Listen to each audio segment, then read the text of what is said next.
everybody, it's Josh with Talk About Trek. Today we are back to talk about TOS number 20, The Vulcan Academy Murders. The Vulcan Academy Murders by Jean Lorrah. The first novel by Jean Lorrah. A lot of fun. Like these classic Trek books. This was written in 1984. They all have this kind of, this kind of feel to them. You know, this just something that came with that time, I guess. And this just goes right along with it. It's just a very easy read, a fun read. It's compelling. It keeps you going. You want to keep on finding out, more and more about what's going on with it. Even though, at least for me, come on. It was fairly obvious who the murderer was right from the get-go, right? But we'll get into that later. Again, this is the first novel by Jean Lorrah, and Jean Lorrah says, from the book about books here, that she discovered Star Trek through the 1966 fall preview issue of TV Guide. Basically fell in love, and then, at that point there was no other media, so started writing in these fanzines, and kind of kept up that at the time. And then, after she established herself more as an author, then submitted this to the publishers, and then became this, the Vulcan Academy Murders. So, again, you have a wonderful story set basically all on Vulcan, with kind of a small cast of characters. A murder mystery kind of story, really. But set, of course, against this sci-fi backdrop, and against the backdrop of Vulcan, a place where murder is something that doesn't happen, because they've kind of, over the years, just kind of bred this out of their populace, So, a very interesting look at kind of like a detective story, And, of course, Kirk played the detective here. Spock, McCoy, Sarek all played big parts in this. Other than that, really nothing else from the Enterprise was involved here. So, but it made for a really great story. So, let's just jump right into what we're looking at here. So, I always enjoy the different colors of these TOS books. Kind of one of my favorite parts of these is looking up at the shelf and just seeing all the varying colors. And we'll have a video one day of just kind of going through those there too. But give you a look at the cover closer here. And you got Spock facing off against what could be a Salat, possibly. Under the... You can see in the background here, you might think that is a moon. However, that is not a moon. That is Vulcan's kind of like twin planet, Takut, which rises over the desert and provides like a big backdrop for one of the big pivotal moment in the story here. So, the Vulcan Academy Murders. Kirk and McCoy accompany Spock to the Vulcan Academy Hospital, seeking experimental treatment for a badly wounded Enterprise crew member. Spock's mother is also a patient in the hospital, and Kirk soon becomes involved in the complex drama of Spock's family. Suddenly, patients are dying, and Kirk suspects the unthinkable: murder on Vulcan. But can he convince the Vulcans that something as illogical as murder is possible? Until the killer is caught, everyone is in danger. Dun dun dun. So there you have it. So Kirk sets off on this kind of, quest to find out the truth, find out what is really going on here.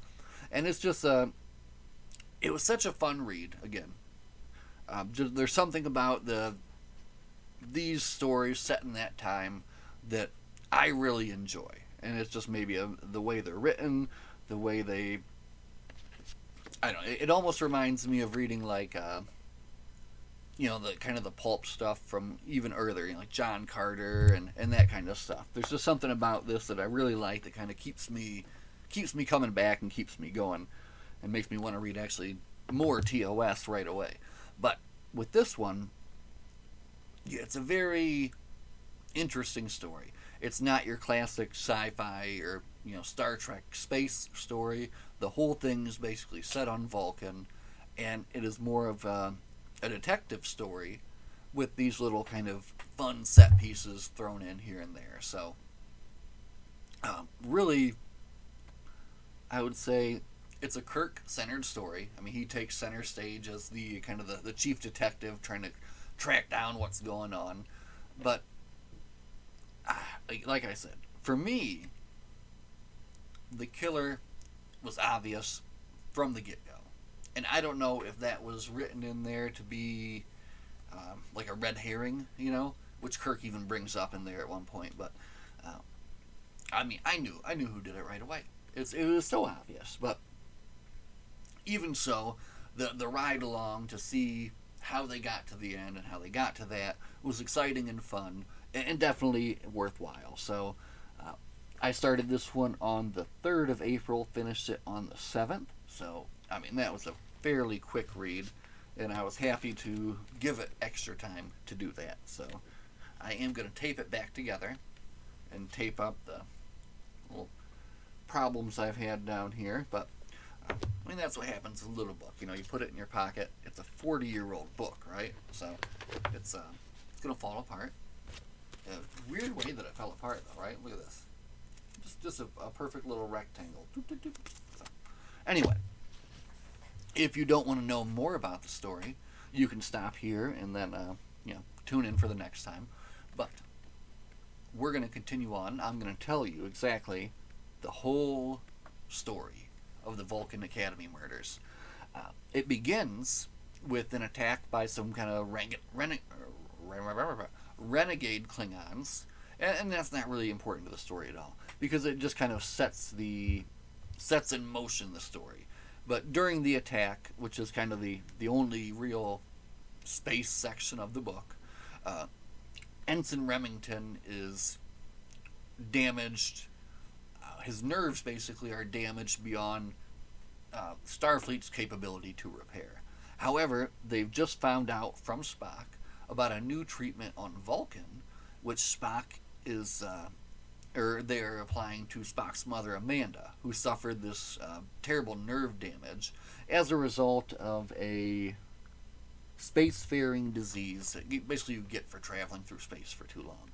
So, an unknown treatment has arisen, and nobody knew about it at the time, so Spock is just kind of letting McCoy and Kirk in on it.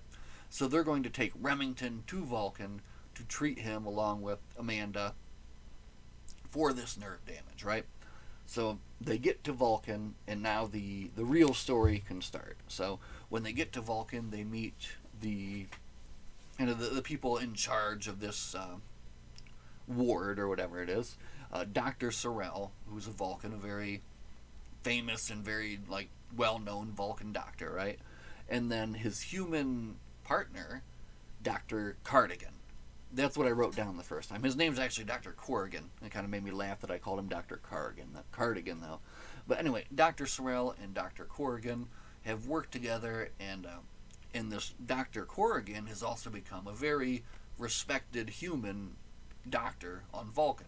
So he's kind of learned their traditions and kind of worked his way into their society very well. So when they all meet, they're kind of just, I think they meet up at the hospital at first, and they're kind of talking about, and they get Remington onto the treatment, and McCoy is there to kind of oversee everything as well. But then a tragedy strikes, and Dr. Sorrell's wife, who was also undergoing this treatment, is dying. Something is going wrong with the power to the pod or something, where she is at. And since they are bonded life mates as Vulcans, when one of them dies, the other one feels it, intently, right? So he is feeling this, and as she is dying and as she dies, basically Dr. Sorrell is dying as well, because they're bonded together, right? So they have to get Dr. Sorrell's family in there. Kirk calls in some favors. He's beaming people in, beaming the son and the daughter in, and then also they get Dr. Corrigan in there as well. And then with the three of them and some healers, they're able to save Dr. Sorrell. If they had not done that in time, since his bond mate had died, he would have died as well. So they're able to save him, but now there is a mystery afoot. What has happened here? And of course, the Vulcans are thinking, they're looking at the obvious solutions. It was a technical problem. There was some kind of power failure. There was something going on there. They aren't looking at a diabolical problem. Kirk is thinking that maybe it is, that there's something afoot. More continues to go wrong, and a second power failure knocks out Remington's pod. And now Remington is dead as well. So now Kirk is truly on the case, and he's making a list of suspects, and he's trying to track down everybody who could possibly have anything to do with any of this, you know? So he's made his list of all the people who could possibly have access to these pods, have access to the computer, and be able to do all this. So he begins to kind of go down this list of people, and it even includes himself, McCoy, Spock, Sarek, Sarek's assistant, who is a young human woman, very gifted at computers, very beautiful, and she is immediately kind of attracts the attention of Kirk, of course. But she is very studious and kind of in the absence of Sarek. She even takes over for him, grades his paper, teaches his classes, that kind of stuff. So immediately you can tell that she deeply cares for Sarek. You know, she's watching over him. She's a little suspicious, right? Okay. Anyway, there's some other characters. This a Vulcan named Sendat, who's a little suspicious as well. And basically, Kirk kind of goes around playing the detective, interviewing different people, trying to figure out what's going on, but never really getting closer to any real solution. So, as he's still kind of going through all this, a fire breaks out there in the hospital. So here you have your kind of a nice little action scene, I guess, that they wanted to, or she wanted to put into the middle of the book here, where they now have to fight this fire. And it was a very well done firefighting action scene, right? I don't think I've ever said that in this channel, but I enjoyed it. It was very good. They all kind of worked together to get the fire put out before it could get to Amanda. And basically what they find out is that the fire was the result of a computer overload. The computer overload, that was a result of somebody going in and erasing the data on the computer, trying to hide what they did. So now they have kind of proof that... I call my Alexa device computer, so when I say computer, it talks back to me, and that it was just talking to me, but I unplugged it. That's fine. Anyway, Kirk even goes as far as to interview T'Pau in this really interesting scene where he kind of connects with her almost and gains her trust and is able to even like hold this old document that was written by Sirach or whatever, 5,000 years. A very interesting scene there as well. But anyway, Kirk is kind of suspecting that this guy Sendat is the real culprit, right? And Sendat is a little suspicious. He seems like a little bit angry. He has a bit of an attraction to Dr. Sorrell's daughter, Tamir. And now Tamir... so this is awesome. So Tamir, she came back from off-world, and her and Dr. Corrigan are kind of like I don't even know how it really goes, but basically, initially, it's like he's almost like her uncle, you know, because he's her dad's best friend. But when she comes back, and because of this nerve treatment that Dr. Cardigan has underwent, right, he's kind of like a younger person now. And because of the way Vulcans age, now they're like kind of compatible.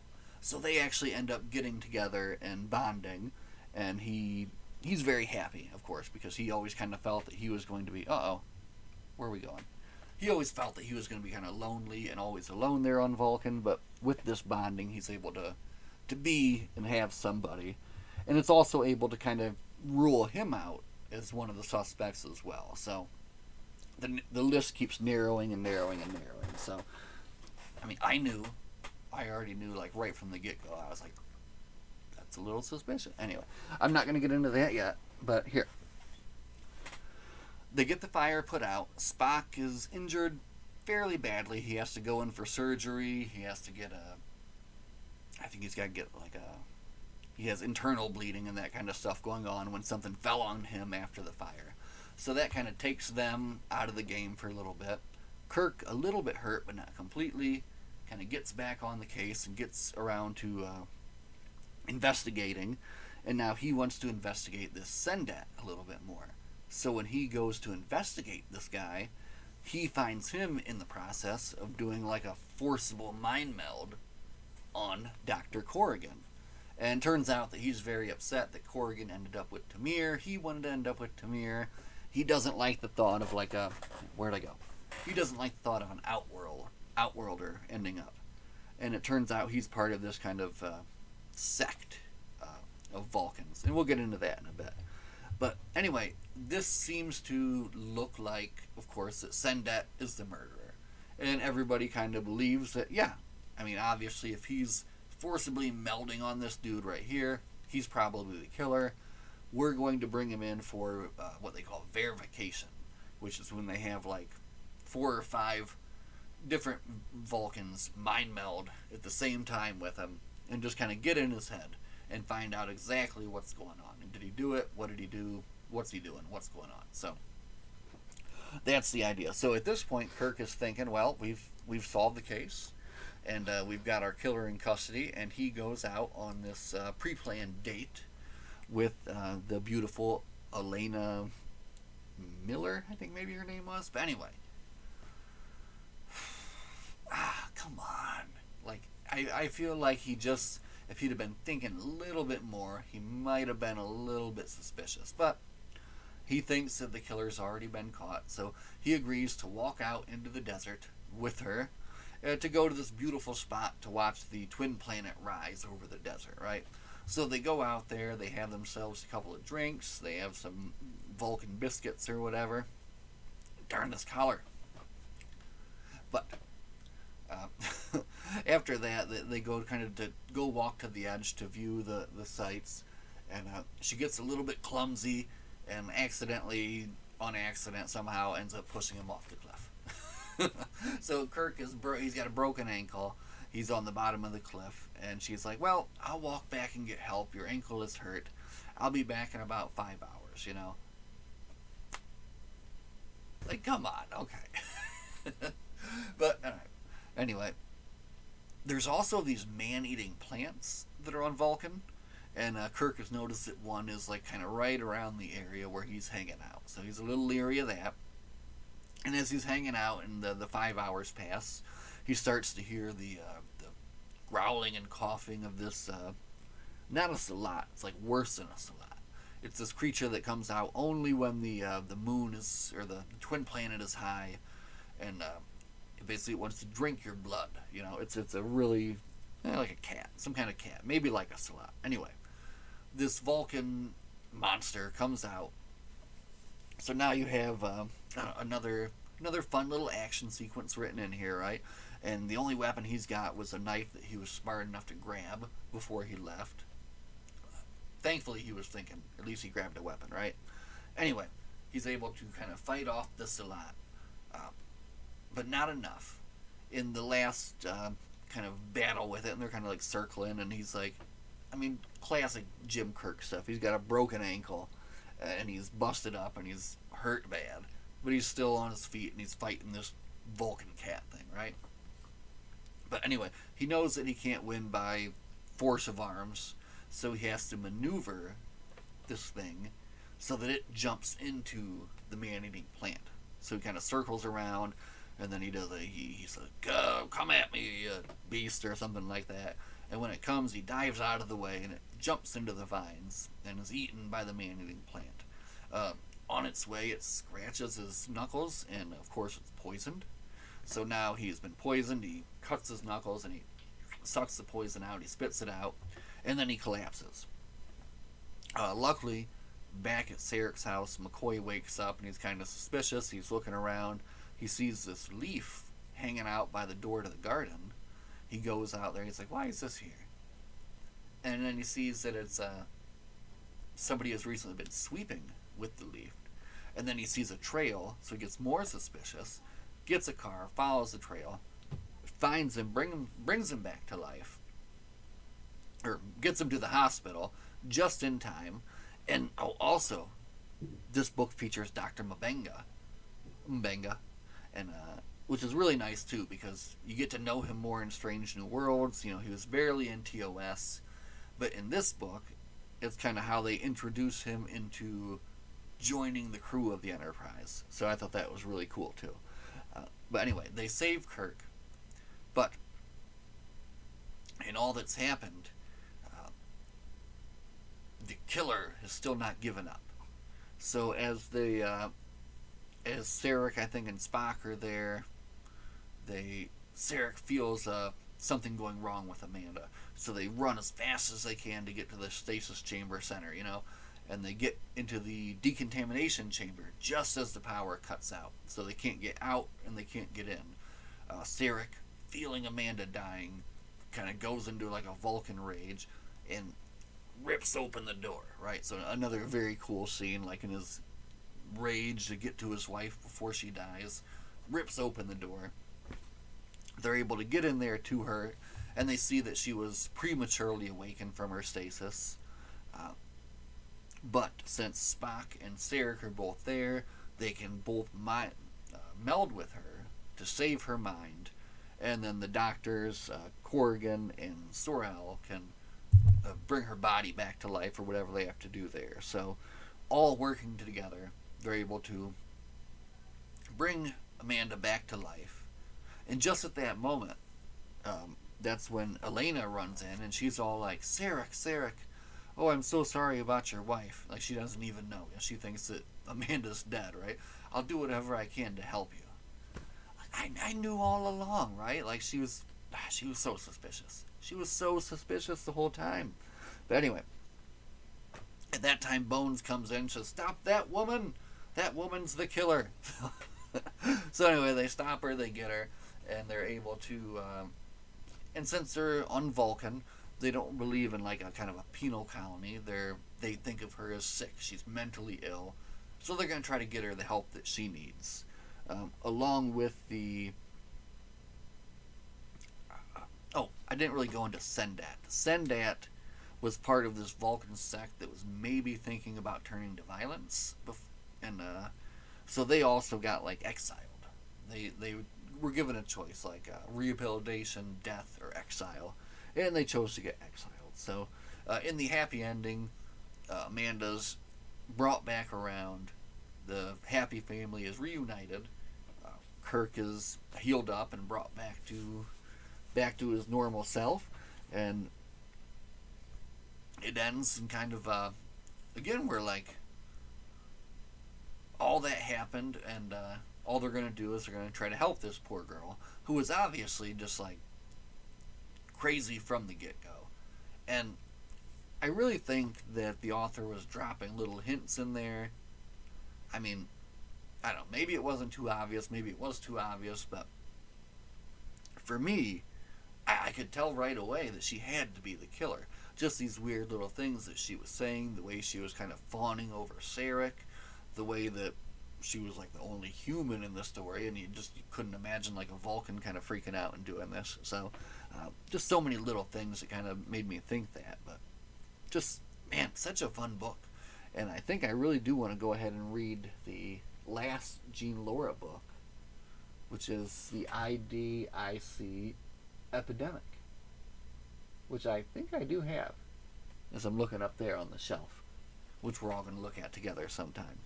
Oh, the cover here, written by Boris Vallejo, I believe, and who's done so much great cover work.